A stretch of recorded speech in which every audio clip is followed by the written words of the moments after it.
preparing for finally arrived. Snow fell across the 5 boroughs, temperatures dropped, winds gusted. The forecasts were largely accurate. Nearly a foot of snow accumulated in parts of our city. And yet today, our city is up and running, thanks to the plans we put in place and the countless city workers who delivered on them. The strength of our response is a testament to all of those who put in long shifts, clearing snow from our parks, keeping our public transit running, and responding to emergencies. Over 5,000 sanitation workers traversed our 6,000 miles of roadway multiple times, using 2,500 pieces of equipment to plow snow, pour brine, and dispense tens of millions of pounds of salt. Every street in the city was plowed.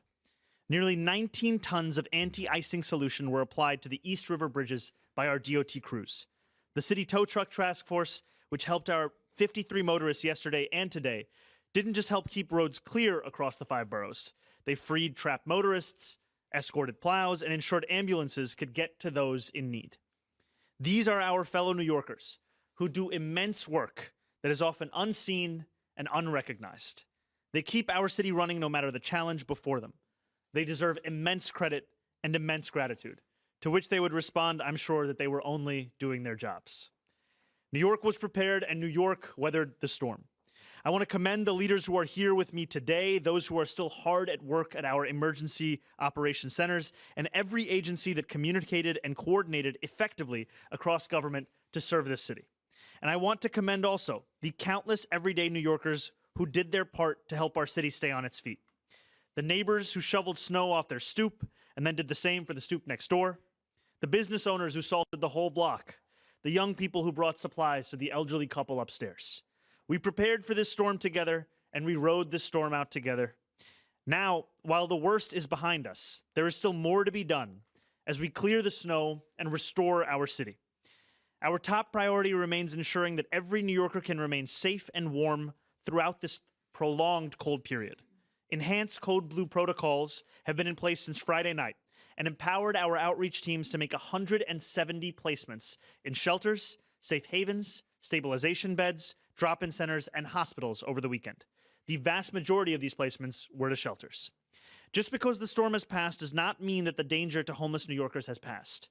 Outreach teams are only intensifying their efforts today to connect vulnerable New Yorkers to shelter. This is an all-hands-on-deck effort, and I continue to ask New Yorkers to call 311, which will route these calls to 911 as it is a code blue, whenever they see someone who may require assistance. I also want to ask New Yorkers to continue to stay off the roads as much as possible for another day as DSNY crew continue to plow our streets. A hazardous travel advisory remains in effect.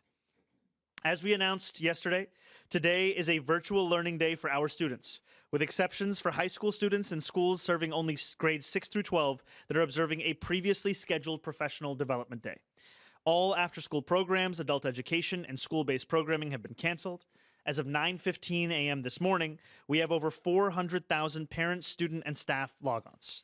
Again, as a reminder, high school students and grades 6 through 8 students co-located with high school students had a previously scheduled day off for professional development, so our decision to go remote impacts a portion of our school system, about 500,000 students who are scheduled to be in school on Monday.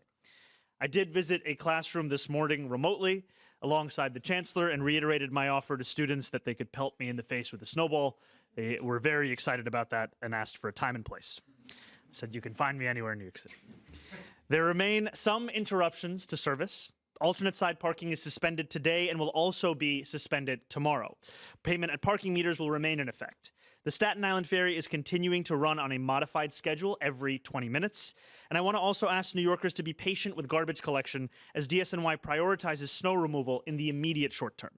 But our city is steadily coming back online. Lyft's suspension of city bike service has been lifted. The New York City Ferry is running once again and operating at 90% capacity. Buses and subways are also running normally, though I would encourage New Yorkers to budget some extra time on their commutes. Our goal is for all services to be fully restored by tomorrow, with all streets cleared, students back at school in person, and our city back to normal, albeit with a lot of snow piled up. I am grateful to all the New Yorkers who heeded our guidance to stay inside and to practice caution and to every person who contributed to the citywide effort that allowed us to endure this storm successfully. Please continue to monitor the cold temperatures that we are expecting over this coming week and to look out for one another. As always, New York, stay warm, stay prepared, stay safe. Thank you very much. Now our Chancellor, Kumar Samuels. Hello, good morning. So this morning, I not only logged on with the mayor to a class where we read The Snowy Day, I also logged on with my own daughter before I left home. And so I was pleased to announce that both times we were able to log on, like most of the rest of the city, to our classrooms. Things have gone very well this morning. It was a smooth start to the day. Students were able to log into their virtual classroom quickly and get right into their school day. Schools and families who've been having any issues can call 718-935-5100. I've known that number forever, even as a principal. And so we also have 8,000 staff who are, on the ground spreading salt, deploying plows and shoveling to make sure that tomorrow we will be ready for school. And I tell all those people, thank you so much for your work. Thank you so much for your support.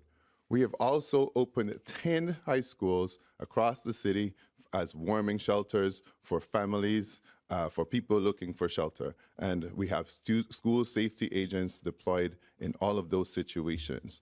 New Yorkers, your schools are a part of the city's ecosystem. We remain connected today, and we will continue to remain connected, and our schools will be ready for opening when the weather permits. Thank you very much.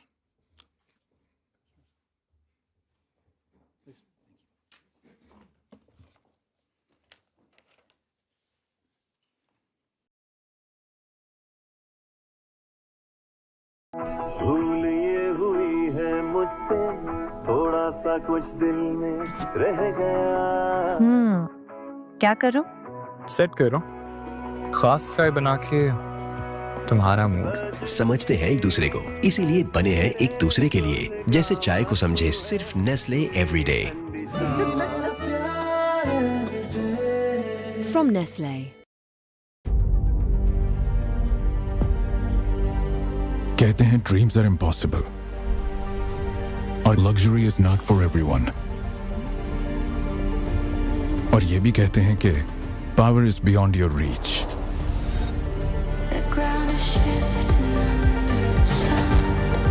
बस लोग तो कहते हैं और हम करते हैं।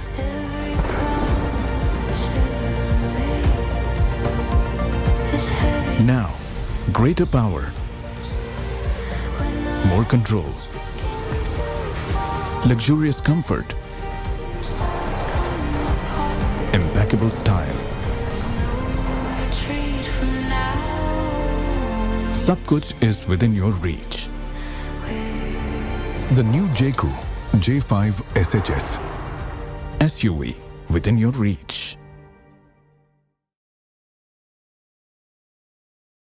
And safety guidance. Knowing is half the battle. Informed New Yorkers make safer decisions, and New Yorkers did exactly that. People stayed off the roads when possible. They checked in on neighbors, and they took advantage of city resources. We were able to open, as the Chancellor said, and the Mayor, warming centers across all 5 boroughs. At Emergency Management, we coordinated this response around the clock through our Emergency Operations Center, connecting agencies and partners together 24/7 in real time, ensuring our plows were able to operate across all 5 boroughs. Emergency crews, police officers, ambulances were able to respond and serve. The Mayor and his team, they really did a great job empowering agencies to act early, communicate clearly, and work together. The support we received from City Hall throughout these emergencies allowed our agencies to coordinate quickly, act early, and respond efficiently. This made it possible throughout the day yesterday and overnight to move resources where they were needed most, keep New Yorkers informed, and unified our response. As I prepare to step away as commissioner, I want to just say how lucky I have been alongside the team at Emergency Management and all of our sister agencies. I found that, I found that government really is truly at its best when it's a team sport. We've tackled this team just about everything from, supposed to get emotional in 2 weeks, not today. Everything from one of the largest humanitarian crises this city that has ever arrived on our shores, tragic mass shootings, a tragic shipwreck. We've seen record-setting rainfall, heat, other extreme weather. We've had major cyber incidents, space weather, air pollution from Canada, aviation accidents. We've had building collapses, water main breaks, an endless number of fires. Up until now, my amazing First Deputy, Christina Farrell, and I have had it all, except a major snowstorm. And one of the things I want to say is I'm very confident that no matter what the future holds, this team has it. This team is incredible. And Mr. Mayor, I also want to say to you, you really are building a great team here at City Hall. In the short time we've worked together, it's been a busy, busy couple of weeks. And I've seen you and your team show up for New Yorkers on their worst days through 5-alarm fires and more. It's been a busy few weeks. And I'm confident that with this team, including your amazing Deputy Mayor for Operations, Julia Gerson, and so many others, our team at NISM, and the thousands of men and women who serve this city, who show up day in and day out for the people of this great city. I know this city is in great, great hands. So thank you all so much.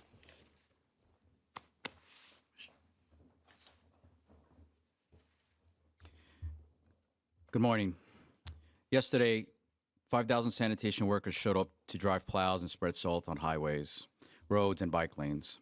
While everyone else was warm inside or having fun in the snow with loved ones, they were working around the clock to help keep New Yorkers safe. And they're still here. We remain on a full force 24/7 operation for several days to come as part of a full cleanup following the storm. It was the largest and most intense winter storm to hit New York City in about 5 years, and I want to remind New Yorkers about what to expect from a robust DNCY operation following the storm. Last night and today, we plowed every single street multiple times, running routes consistently and repeatedly based on conditions on the ground. Because of that work today, the streets are passable for emergency vehicles and people who must drive to get to work. The same is true for bike lanes, which are so critical for New Yorkers in the delivery field.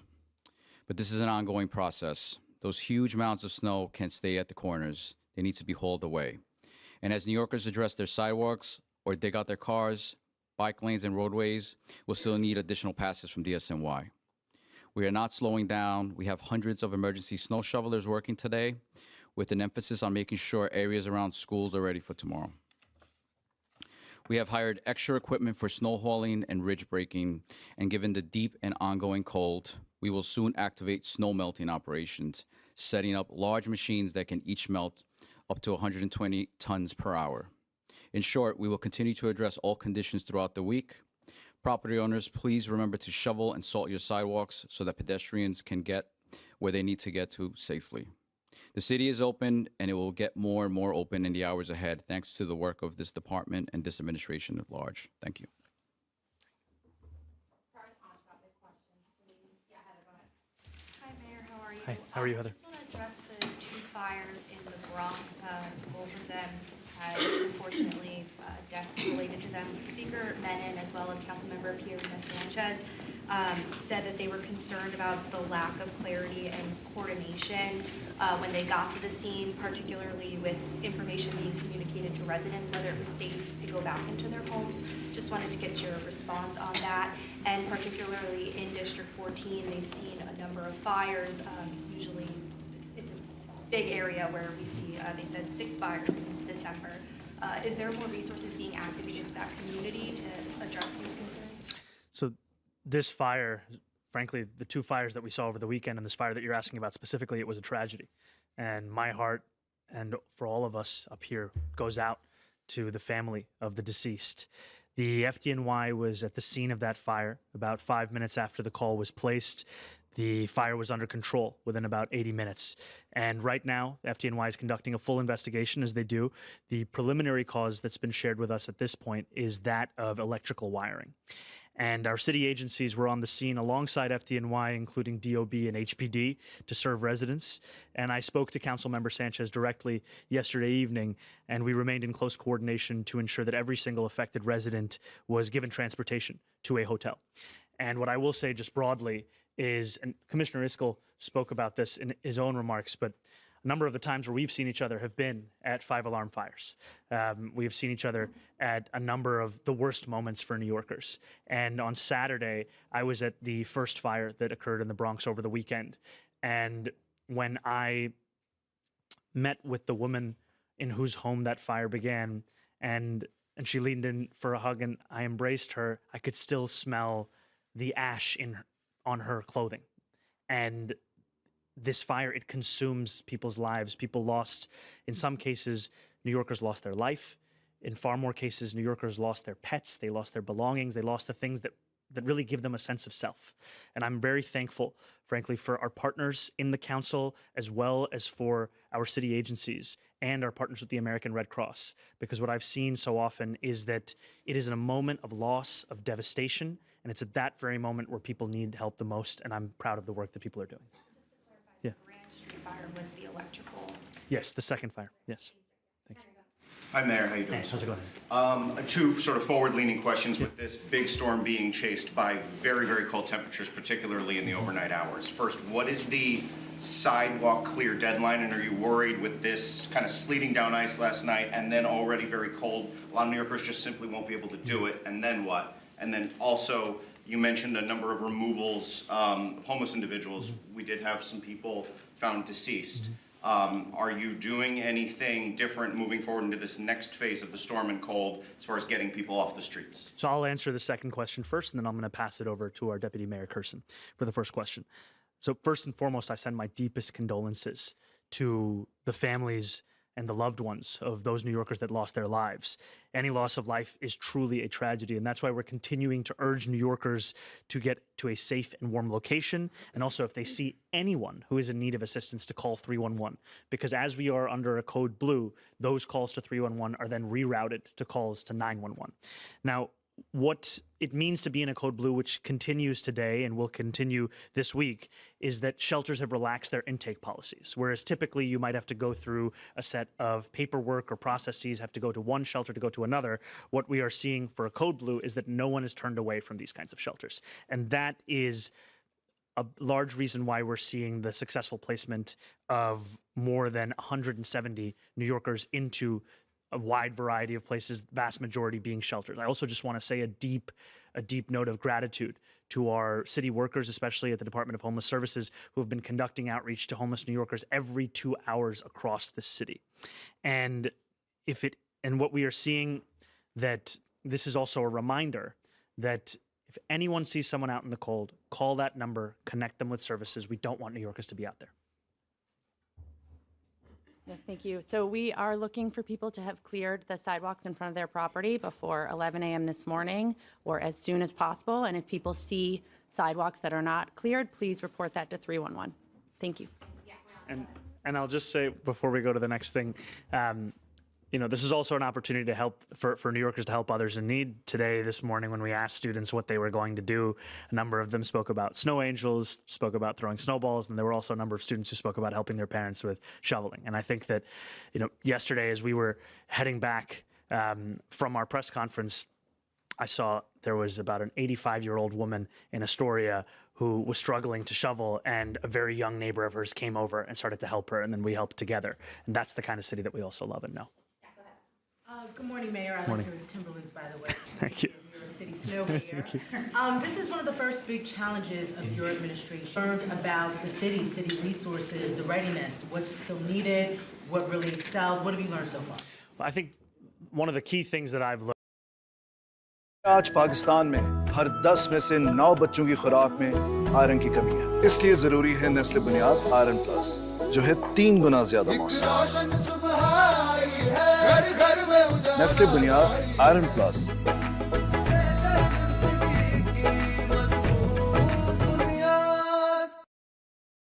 Jazz cash ले आया है सलाम investments and takaful, तो कमाओ हलाल मुनाफा रोजाना।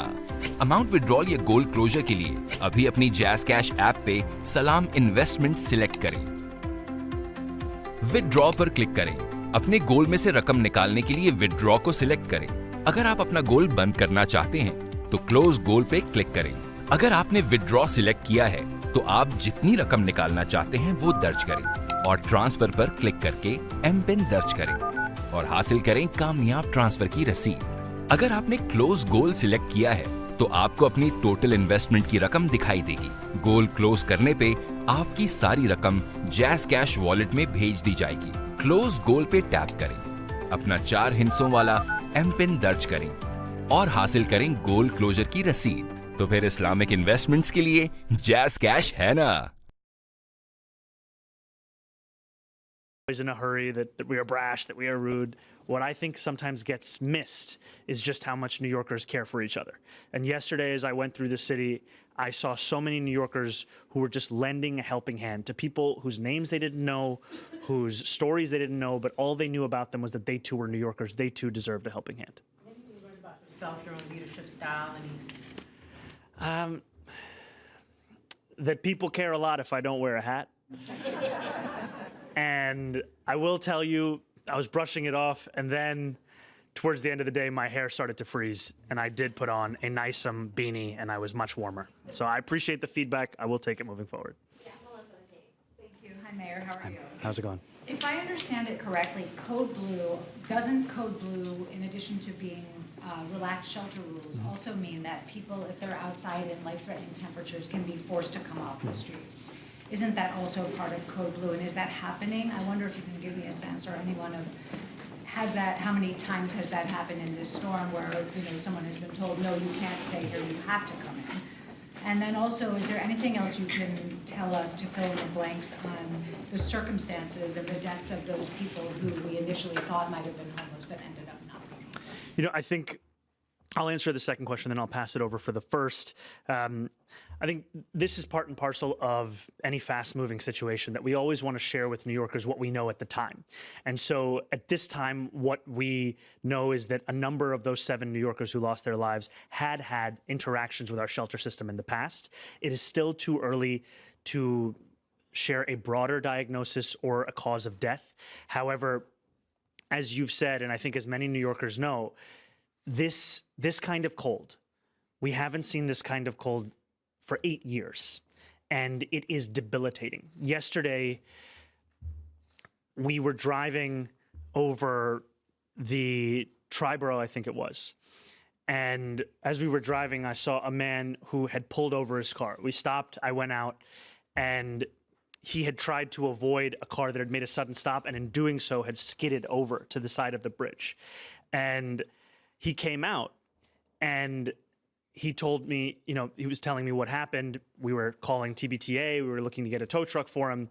I called his boss. I said, please give him a few more hours before he can get there. He was a security guard. The boss didn't believe that it was me. We went back and forth. He finally believed it. And I looked over at this man, and he was wearing a jacket, and I asked him, you should zip up your jacket. It's very cold. He said, my zipper is broken. And the reason I share this with you is that there are many New Yorkers who are having to go through these kinds of conditions without everything that they need. And too often they're made to feel as if it's their responsibility. And I want to make very clear from our city government that actually we view your problems as our problems. We want to be there to help you. And what I've seen city workers do in providing that kind of warmth, on Saturday morning when I went to the warming center after we saw that fire in the Bronx, and I was there alongside Speaker Hastie and State Senator Jamal Bailey and Councilmember Kevin Riley, was that New Yorkers were at a loss of what could happen next. This was before the worst of the storm was to hit. What could they do? And it was through the kindness, the service of city workers and also the American Red Cross that they were finding a moment to get a sense of themselves. So I'll pass it over for your first question. You're very welcome. Good morning. Yes, if an individual is in danger, right, danger to themselves or to others, we will involuntarily remove individuals to the hospital. That is our solution of last resort wherever possible. We really try to build relationships and trust with the individuals that we serve. Over this weekend, there were 3 involuntary removals to the hospital, but as the mayor has noted, many, many more voluntary removals, and that is based on the long history and relationship building that outreach workers do, and to convince people that this is in fact a truly exceptional circumstance and they need to accept a placement. Hi, Mayor. So did you give the guy a jacket? No, we actually put him in his car and gave him hand warmers, got the heat back up. I wanted to ask, one of the things I noticed, and I've heard complaints from people, is that bus stops haven't been cleared, and even crosswalks, like even this morning coming to City Hall, Park Place, and Broadway, like it was about 2 feet high when they cleared the sidewalk. So whose responsibility is it particularly for bus stops? I saw yesterday tons of, elderly getting on buses, and it was difficult for people to climb over the snow pile. So I don't know if that's the property owners who have the bus stops in front, or whose responsibility is that, and if the city will step in to get some of these cleared. Yeah. I'll have our deputy mayor speak. Yeah, sorry. Yeah, it is the Department of Transportation's responsibility to clear bus stops, and we have activated extra resources from our contractor and our DOT staff to be working on that. This was sort of an extraordinary amount of snow, and as you know, all of our workers are working to do everything around the city to clear snow in front of their properties, but we are working to clear all those bus stops. Do you have data on how many were cleared? I saw, anecdotally a photo of Brooklyn, but I can tell you, like Queens Boulevard yesterday, Major Artery, none of the bus stops were cleared, and the buses were still running. So do you have data on how many bus stops were cleared yesterday and today? Not immediately, but people should report those when they see them so that we can respond. Back to the question about the people, the homeless people who are on the streets. And I know that getting 170 people into shelter is momentous and hard to do, but there are sometimes 3,000 or 4,000 people on the street at any given time. I'm wondering, when you do this outreach, where are you going? Are you going to the encampments? Are you going to the subways? Are you going to the other places where people seek warmth to try to convince them to come out of the cold? And how do you feel about the fact that some people have to be brought in involuntarily, especially since the man apparently froze to death at Junction Park in Queens? Okay, I think the work of these incredible city outreach workers is both of their own planning, where they know where they have to go to actually find and meet and make the case to homeless New Yorkers, but also it's in response to New Yorkers' calls to 311. And that's why it's so helpful, is that I know there are so many New Yorkers who see someone out in this kind of cold and know what we all know, which is that no one should be out in this kind of cold. And when they make that phone call, that also informs where the outreach workers are going. So it has to be proactive. It cannot be a wait for homeless New Yorkers to come to us. We have to go out there and make the case directly. And I think that the 170 placements, as you said, it's not only a testament to the outreach work that's being done, it's also a glimpse into the far larger number of conversations that are being had. And then when it comes to involuntary commitment, I think, as was said, this is a last resort. However, it is a resort when it is of a medical danger to a New Yorker to stay out there. I just wondered how frustrated you are as a mayor who cares about people, that when you know that there are 3,000 or 4,000 people on the street, and you can only get 170 to come in and get shelter, and you know it's going to be colder and colder as the week goes on. I think first I would say the census of homeless New Yorkers, especially in a moment of this kind of cold, it's hard to pinpoint exactly what it has been over these last few days. However, there is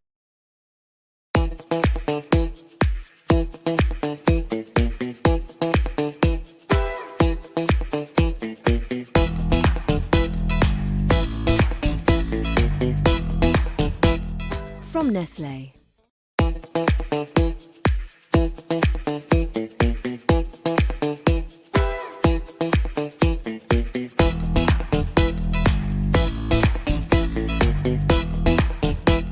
From Nestlé. Introducing Pelfit Wash, fully automatic washing machine, designed especially for Pakistan, जिसकी artificial intelligence संभाले बड़े से बड़ा load और touch and go करे एक button से धुलाई ऑन इजी मोड। तो आप पेलफिट वॉश से लाइफ में लाओ नया spin. kind of cold, we might be numb to what it actually means for people. And the other thing I would just say is the dangers are not just in the conditions, but also how we respond to the conditions. So for those who are shoveling and who have been shoveling, we remind you to give yourself multiple passes at that snow, not to try to get it all done in one go. The FDNY has also shared with us, in the past, there have been medical emergencies as a result of not taking the correct approach with snow shoveling. And don't find your form from the way that I do it. Today, because that man that I spoke to, Yeah. your staff actually got him a bed, a single bed, and he went in and got shelter, so he wasn't on the street because of your action. Thank you, Marsha. That was also because of you having flagged that. I appreciate that. Yeah, Mr. Mayor, you seem to have been all over the place yesterday. Can you talk about that and where you went and what did you want to see or look for or look at? And number two, do you plan on having all schools open tomorrow? That is our hope, and that's what we're planning for right now. We will share as soon as we get to the definitive. I will tell you that, yesterday began early, but frankly, that's the time it began for many New Yorkers who are working hard, right? I was out of the house, I think, before 5 a.m. We headed out to the shift change, and then from there at the shift change, we went to Central Park, where we saw a number of other workers who were hard at work shoveling. From there, we went to a press conference, and then from there, we drove through a number of neighborhoods just on our way back to just keep an eye out. And so there was one instance where somebody was trying to get their car out. We all got to a shovel, helped them out. There was another where somebody, this was at a NYCHA development, was trying to get their car in. And we met them at the beginning of the parking lot. They had an entire bed of snow. It was, an uncle and his 3 nephews with 1 shovel. And so we got to work and helped him in. We drove into Queens. We met a man whose tires were far too low and he was not able to drive through the street. So we shoveled, we got him out. And then we were about to call sanitation, and then there they were. There were 2 plow trucks that were just right there coming in at the perfect time. We went through Astoria, and this is all on the way back to Gracie, and that's where we saw this 85-year-old woman who was trying to shovel. There was a 20-something-year-old young woman who was helping her. We started to help her. There were a whole number of situations that we saw. But I think at the heart of it was just, yesterday was a glimpse into what city workers do every single day. And truly, the depth of my appreciation, I don't know if I can fully communicate it, because they are doing the impossible, they are doing the incredible, and for them, it's the ordinary. And that's just a testament to the incredible people we have here and the leadership that also leads them every single day. Thank you. Hi, Mr. Mayor. Hi, Liz. How's it going? Good. I spoke to Queensborough President Donovan Richards last night, and I asked him for his assessment. He said as of last night, he would give you an A. But one thing he was seeing, and he acknowledges this is not the city's responsibility, but he got complaints of people being stuck on the highways. And I was wondering if that was something that the city noticed too. And his question was, could there have been better coordination between the city and state on clearing those highways and getting people moving? Because he said his own mother got stuck on the highway. Yeah. I'll just pass it over. As Commissioner Iscol mentioned, in our Emergency Operations Center, we had dozens of agencies represented, including state agencies, and actually the tow truck task force was coordinating tow trucks across the city, including on highways that are maybe state-owned. And so we were responding in real time to everything that was happening, city, state, even some federal-level coordination. Questions for Molly. Can she elaborate on the 3 folks who were forcibly removed, like the circumstances of it? And second, have the Adams-era shelter rules relating to migrants been relaxed? And if they have, when must migrants leave the shelters? Yeah, thank you. I'm not going to get into the details of the 3 specific cases. I want to protect people's medical privacy. An individual who is not appropriately dressed, who is wet, who is unable to acknowledge that there are the real dangers. That is the kind of instance, particularly in this weather, where we'll take somebody to the hospital. And I do want to stress, these are decisions that are made by clinicians, and the next step is to take somebody to a hospital where a doctor can assess them fully and determine what the next step is there, right? So this isn't, it's not incarceration, and it's not involuntarily removing people to shelter. It really is about a medical decision making. we'll take the people to the emergency department, and the doctors there will make the appropriate decision. With respect to the asylum seekers, there is only one designated asylum seeker site left in the city. That's the Bruckner site that's operated by the Housing Recovery Office. There are no discharges happening at this time. The long-term plan for the Bruckner site is still under development, but there are no time limits on their shelter stays. Every migrant who needs shelter can get shelter. Anybody in the city of New York who needs shelter can get shelter. Thank you. Hello, good morning, Ms. Mayor. I just want to get some clarity. I know you're not pinpointing the cause of death, but at this time, is New York City attributing the 7 deaths to the storm? That's one question, if we could get just some real clarity on that. And then the second question, I wonder if you're ready to give, I think this was part of the question that was previously being asked, if you give yourself and the city's response a grade for how you've done so far, and what was kind of your, you've talked about this, but what was your strategy going in? I know you looked at the kind of the failures of the past, but there was a lot more that went on in terms of the response and your particular role and presence during this time around. So what grade you give yourself and the rest of the response and the people behind you? I will leave it to New Yorkers to give me a grade. I will, however, say that I am incredibly impressed and appreciative of the work of the city workers, both their leadership here and all of them who are out there across New York City. I think that for so many New Yorkers, for all of the conversation about politics, really what they want to know is, can you meet their basic needs? And I think what city workers showed yesterday is that we can. And it's only possible if you take time in advance to prepare for something like this. And so when I look at these commissioners, when I look at the heads of these agencies and departments, what I also see are not what they did, frankly, on Sunday or even on Saturday, but frankly, what they were doing on Thursday and Wednesday, the calls that they were having, the plan that they were having, procuring additional salt for the city just in case. We had to be ready for every eventuality. We were talking about a wide spectrum of possibility of snowfall, and I wanted to make sure that if anything, we were over-prepared and we were over-communicating to New Yorkers, because what we did not want to have happen was that a New Yorker would go about their day on Sunday without knowing that this would be the coldest weather they'd seen in 8 years, without knowing that this would be the largest snowfall we'd seen in years. We wanted every New Yorker to know that. And I'm also appreciative of those that are working behind the scenes. I've had a few, opportunities to meet them, but even the incredible men and women who run Notify NYC. Right? More than 1 million New Yorkers are signed up to a texting system, which you can also join by texting Notify NYC to 692-692. And when you do so, you get updates that can even be localized to your zip code. And that helps New Yorkers stay abreast. And I'd also just frankly say thank you to the press corps, because oftentimes the questions that you are asking are amplifying the concern.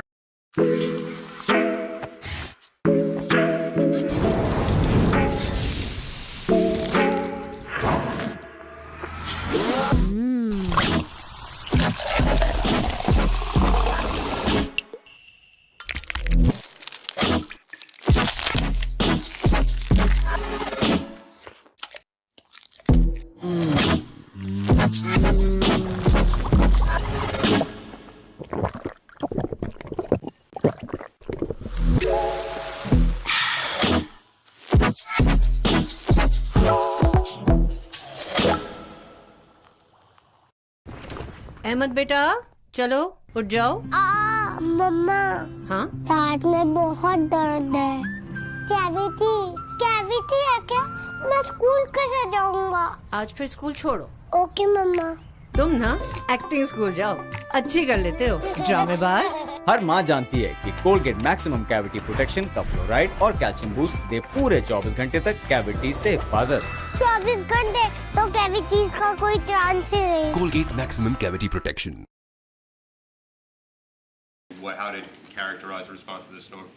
Okay, so we have a monitoring capability to be looking at 311 complaints as they are happening during the storm in real time. And we also did a review of 311 complaints over the last few storms. We specifically wanted to focus on complaints around properties that we own to make sure that we're doing our part. And then we let all of our agencies know the specific locations that were issues in the last few storms so that they could target those locations and make sure that they were clearing sidewalks in front of city-owned property. We want to make sure we're doing our part as we're asking New Yorkers to do their part as well. I'm wondering, you've mentioned that you're planning to reopen schools tomorrow. We're talking about clearing the sidewalks. Is there a concern about refreezing overnight? Have you spoken with the chancellor about the possibility of another day of virtual learning? And when can families expect to get an update if there is one as far as virtual learning? So I think this is part of what the chancellor had shared earlier, which is that right now there are hundreds of DOE employees who are also supplementing the work of DSNY as well as many other city agencies and departments in clearing the snow right outside of schools to make sure that it is safe for students to actually return. I think that's just, to be clear, that's what drives all of our decisions is safety. That's why we made the decision for today to be remote, because the conditions were so hazardous that we didn't want there to be so many more New Yorkers who were out having to come to school. We're going to be sharing that decision with New Yorkers soon, around tomorrow and the days to come. However, what I will say is that that is our hope, is to ensure that we return to in-person learning.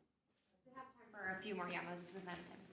All right, I wanted to ask about power outages and if you've talked to the state about reaching out to Con Ed, and do you have any tips or advice for the New Yorkers with current outages out in parts of Brooklyn?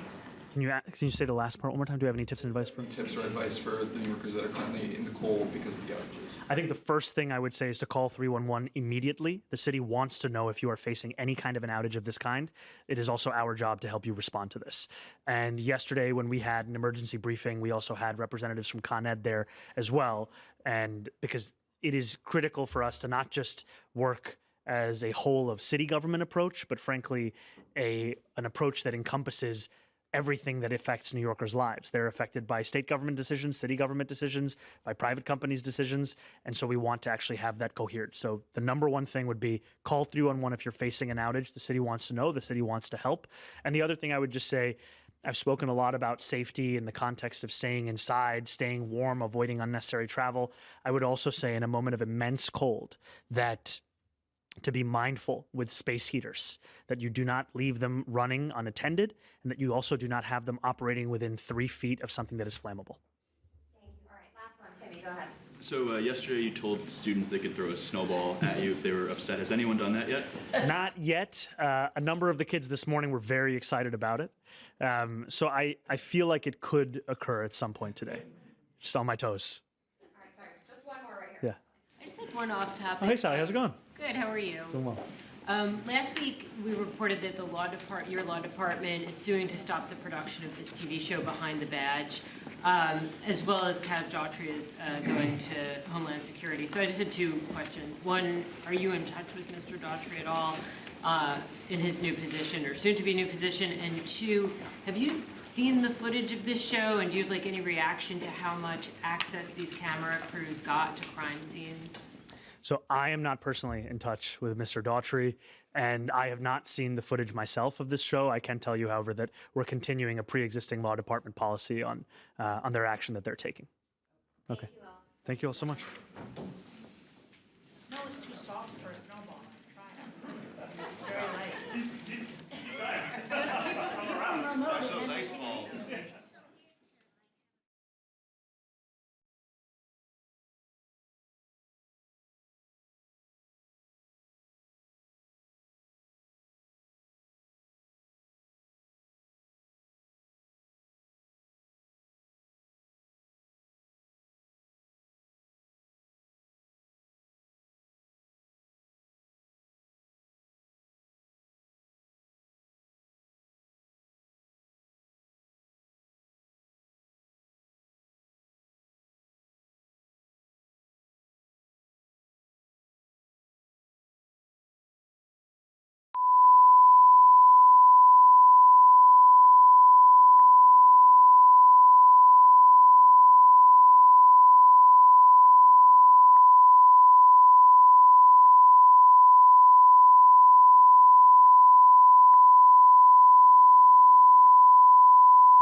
You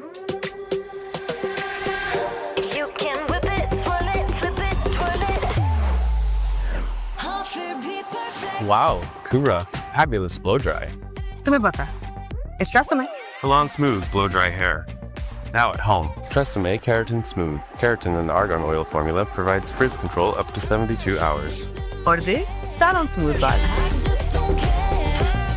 चाहिए मेरा blow dry लोग घर पे? Nestle research centre Switzerland 1 से 3 साल के बच्चों के लिए स्पेशली डिजाइन किया नेस्ले नीडो 1+, जिसमें मौजूद इजाफी न्यूट्रिएंट जो बच्चों की इम्यूनिटी, पेट के डिफेंसेस, बोन्स और मसल्स की डेवलपमेंट को सपोर्ट करे। नीडो और मेरा प्यार हर पल साथ।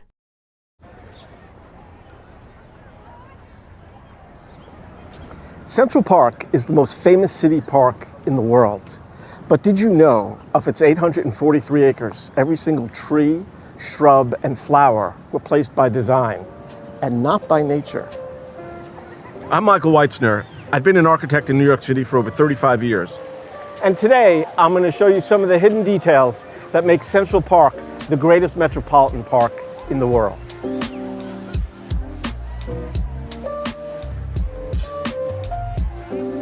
In the 1840s, the concept for a large-scale park in Manhattan was proposed by poet William Cullen Bryant and one of the fathers of American landscape architecture, Andrew Jackson Downing. Their dream would come to life in the 1850s when the city of New York held a design competition for the Central Park on the island of Manhattan. Over 30 entries were submitted, and the ultimate winner was the park as we know it today, designed by landscape architect Frederick Law Olmsted and architect Calvert Vaux. Behind me is the dairy. This may not be one of the most famous buildings in the park, but it has a tangible connection to one of the initial requirements of the design competition, and is part of what made Vaux and Olmsted's design so ingenious and distinct from the other submissions. This building is in the center of the Children's District, which was incorporated into the design after the competition in order to accommodate younger visitors to the park. The dairy was a place for children to have access to fresh milk, which at the time in the late 1800s was not something everybody had. And you can see it has a bit of a Brothers Grimm fairy tale feeling to it. But there's another part of this building that you can't see, that extends down 2 stories to the ground just on the other side of that fence, where it meets one of the transverse roads that allow traffic to cut through the park. A transverse road is basically just a road that allows traffic to cross through the park, which is important because the park covers 51 city blocks north to south. The original design competition required a minimum of 4 transverse roads across the park. Everybody else essentially left them on the surface, which cut the park into basically 5 equal pieces. Vaux and Olmsted's design was the only one that designed them in such a way that the traffic would be on a lower level than the rest of the park, essentially submerging them so that the immersion and nature of park guests would not be disturbed.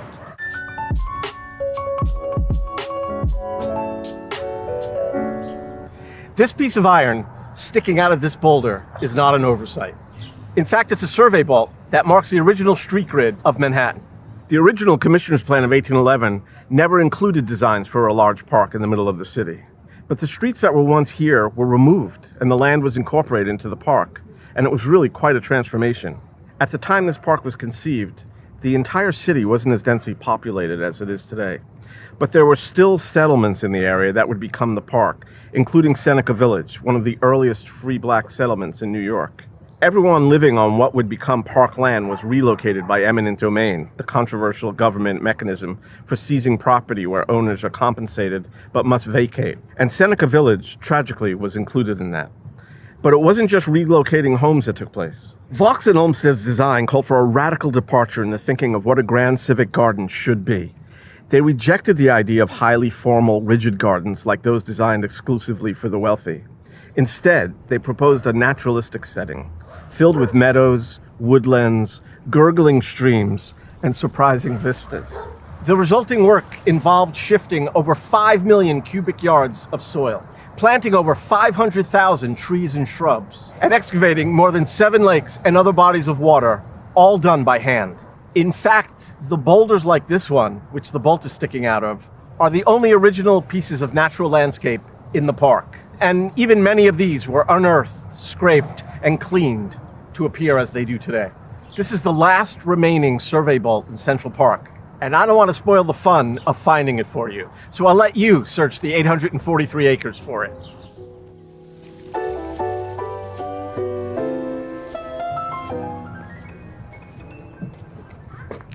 Central Park is a big place, and it's easy to get turned around. But if you do, here's a tip.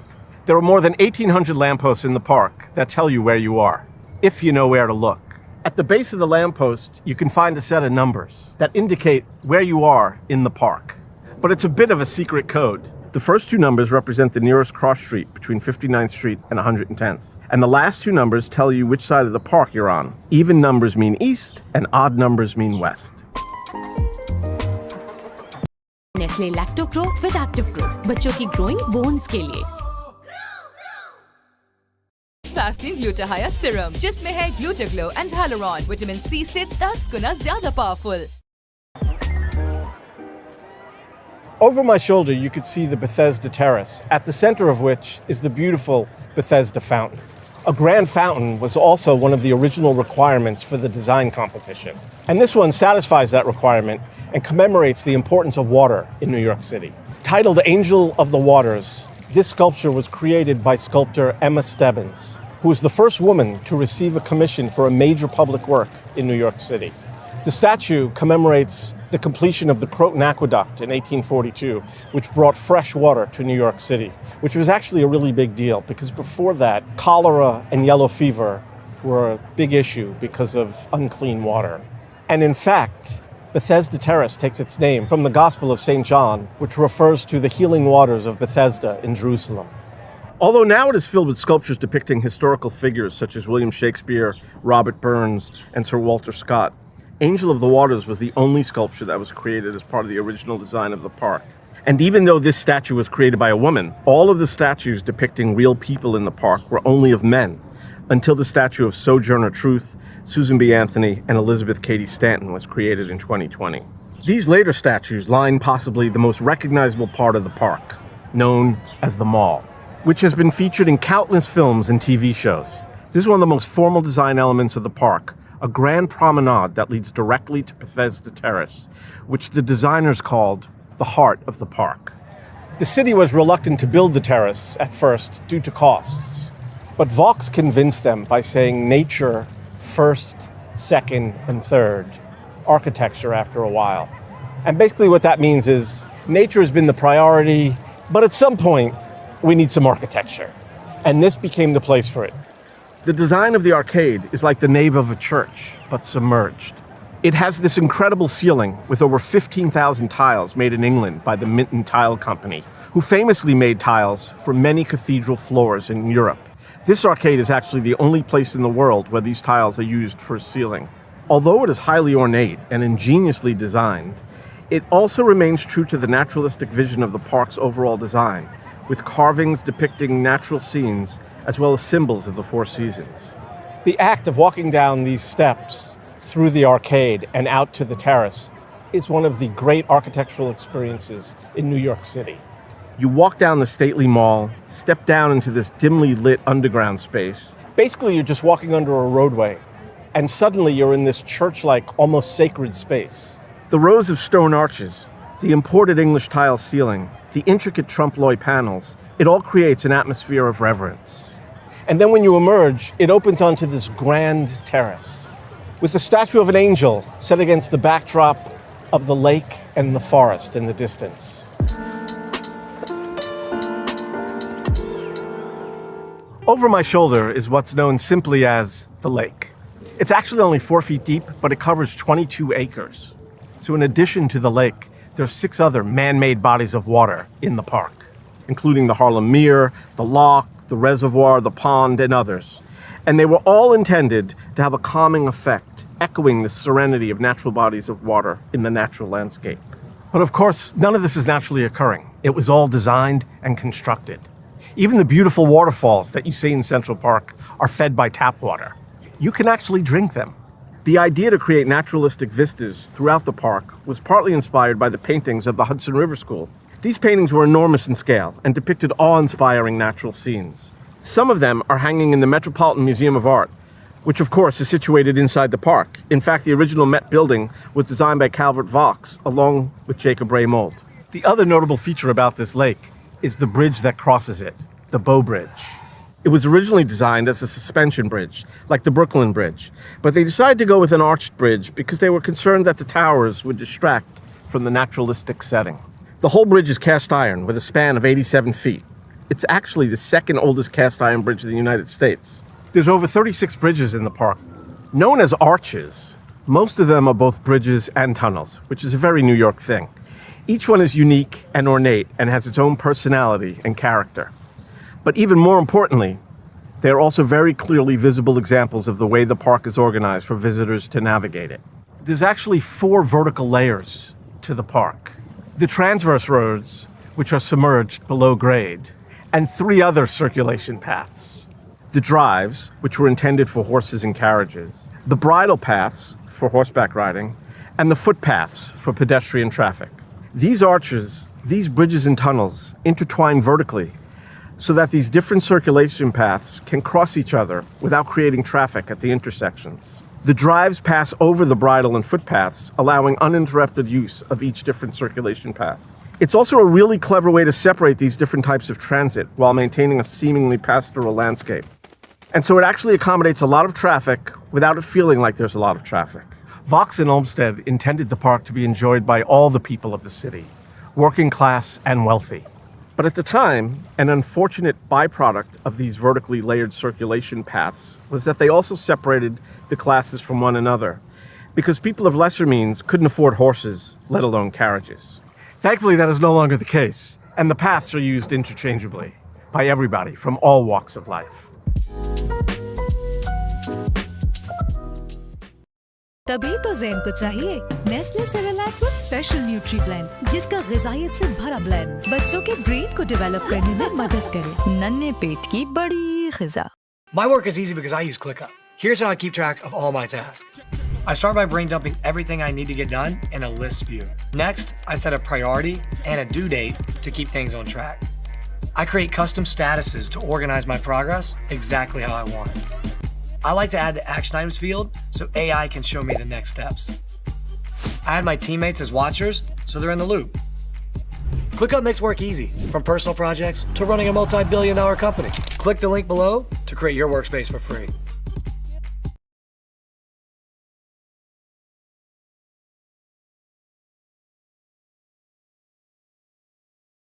So behind me you can see Belvedere Castle. Belvedere basically just means beautiful view in Italian. It's built on Vista Rock, one of the highest points in Central Park. It was intended as a place to get broad, sweeping views of the park and the surrounding cityscape. There are many places in the park where you can lose sight of the buildings that surround you and feel removed from the city. But climbing the tower of Belvedere Castle brings modern Manhattan back into view and reminds you that this natural landscape sits within a great metropolitan city. The other function of this high vantage point is that Belvedere Castle serves as a weather station. So every time you hear the amount of rainfall or snowfall in Central Park, they are referring to that spot right behind me. The castle is made out of Manhattan schist, which is the same stone found throughout the park, like the boulder that the survey bolt is driven into. And it appears to actually grow out of that rock and become a building. What's really interesting about this building is that it's built at 3/4 scale, which makes it appear further away than it actually is, and gives it this sort of magical fairy tale quality. Originally, it was designed to be 2 castles, but the budget was cut, and Jacob Ray Mold designed that wooden pavilion in lieu of the second castle. Some of the other things you can see from the castle is the Great Lawn, the Delacour Theater, where they perform Shakespeare in the Park, and Turtle Pond, which actually is home to turtles. The Great Lawn was actually a reservoir when the park was first built. But in 1931, they filled it in with rubble from the excavation for the foundations of Rockefeller Center and the 8th Avenue subway. And now this beautiful green expanse is the site of many famous concerts and home to a number of sports fields and other community activities. You can also see the Ramble